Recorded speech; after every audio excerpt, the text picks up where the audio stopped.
Leaders who are more concerned with greed and saving money than investing money for the good of their people put those people and their organizations in harm's way. Those words were written by Brian Dodd on organization and large company leadership. With working in the oil field, I know how dangerous every oil field job can be. But when money gets in the way of safety and logic, it gets way worse. When the BP Transocean Deepwater Horizon disaster occurred in late April 2010, it resulted in the largest oil spill in American history. The blame almost instantly went to BP for not having the cement tested.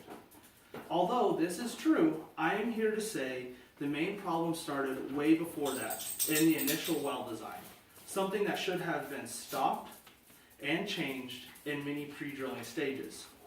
You may be asking yourself, what is a well design and what is a normal well design? Well, well design is the pre-thought plan of what size of casing and drill pipe will be used down well. The two options are a long string casing or a hanger liner option. Typically, offshore deep ocean wells use the liner tieback method.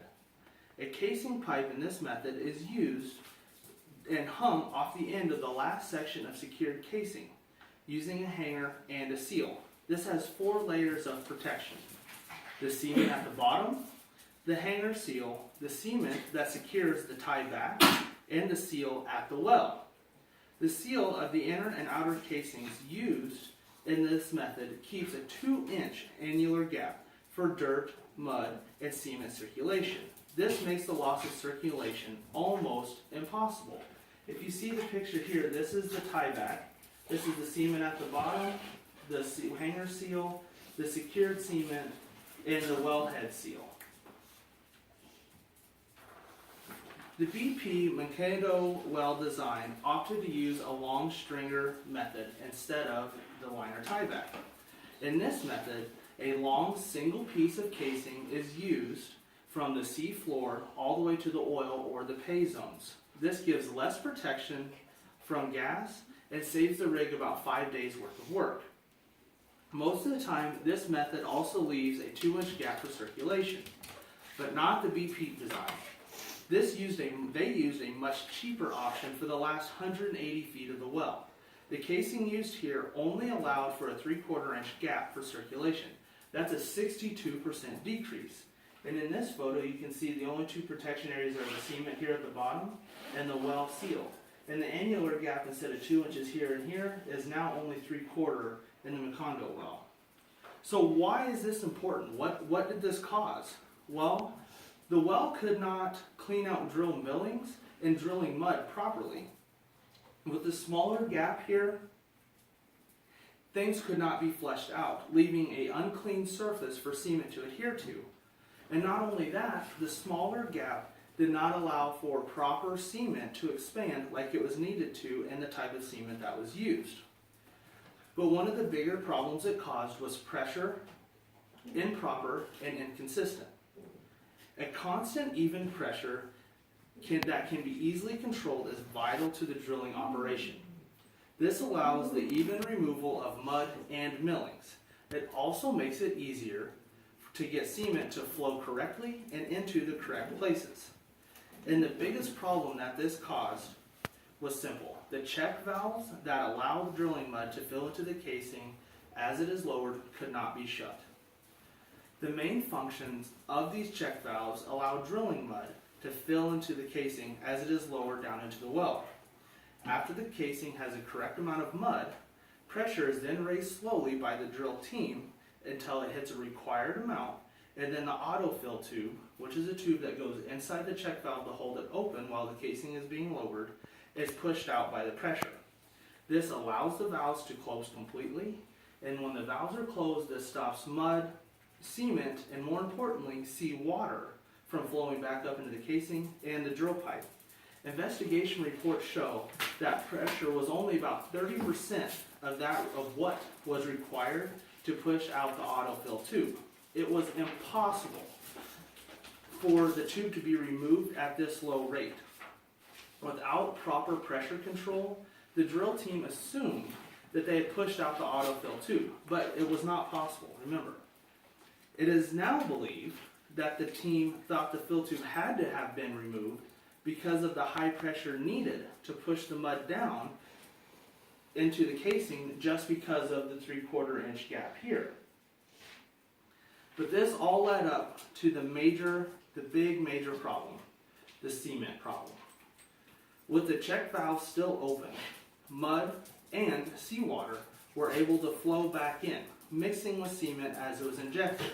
A freshwater cement mud mix, mind you, not made for saltwater, causing the cement to be incredibly unstable, leading to the cement not holding when the mud was removed. The unstable cement allowed a methane bubble to push through the wellhead, the blowout preventer, and into the rig itself, causing a massive explosion that inevitably caused the Deepwater Horizon to sink. But here's the scary part about all of this. It could have been stopped, and it could have been changed. The MMS, or the Minerals Management Service, is a federal agency that governs offshore drilling. They failed to do monthly inspections on Deepwater Horizon, and more importantly, on the blowout preventer itself, going against its own regulations that it set against itself. Not only did they miss one inspection, but they missed 16 inspections that they had reportedly done, but found that they had not, since January of 2005. If the inspections would have been done correctly or at all, they would have found many problems in need of repair with the rig and with the blowout preventer. Around this same time, BP released a plan for the Macondo well known as the Forward Plan Review. This plan made it known that BP was going to use the stringer casing design rather than the hanger and tieback design, and also showed that it had a 3/4 annular gap instead of a 2-inch annular gap. The design, according to the review, would save them around $7 million in the long run. This was all against recommendations from Halliburton and other contracting companies. Halliburton was a company hired by BP to give advice on what steps should be used to safely secure the Macondo well, and also they used specialized software to determine the best course of action for proper cementing. Going against the company they hired, BP stuck with the Forward Plan Review, and they turned that into the MMS. The MMS took this review, took Halliburton's recommendations, knew that there could have been a potential problem with it, and they still cleared it. They had no objections, no reservations, they cleared it right away. So, although testing the cement might have found a flaw and could have delayed the blowout, it was not the first or major problem. If BP would not have tried to save $7 million by using smaller casing, the disaster would not have happened. If the MMS would have done their job by inspecting Deepwater Horizon and by not approving and allowing the Forward Plan Review to go through, the disaster would not have happened. The oil spill that resulted from the Macondo well blowout cost BP around $60 billion in total. $7 million seems like a drop in the bucket now. But more importantly, it took the lives of these 11 people. Hardworking Americans with families just like ours here today. Something that money can never bring back. So next time a large company or the federal government says, "We checked it out, it's 100% safe," I would heed this caution. If the unthinkable has already happened, the worst is yet to come.